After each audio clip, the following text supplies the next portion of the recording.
इकडे यांनी हा फ्लॅग लावून ठेवला आहे जेणेकरून समजावं की कातळ शिल्प इकडे आहे. तिकडे पोखरबावचं मंदिर, हे कातळ शिल्प जिकडे नॅव्हिगेशन वर्क करत नाही. तर डब्ल्यू या साईडला दाखवतोय, या साईडला तुम्ही बघू शकता फ्लक्च्युएट होत आहे.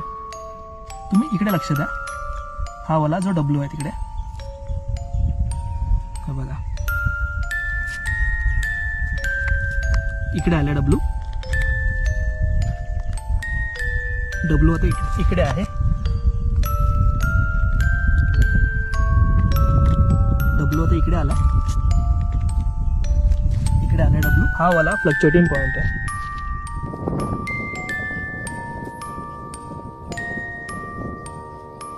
जुन्या काळात हा शोध कोणी लावला असेल की या पॉइंटला नॅव्हिगेशन चालत नाही.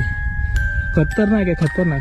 मे बी मॅग्नेटिक फील्डचं काहीतरी असेल, काहीतरी कनेक्शन असेल ज्यामुळे इकडे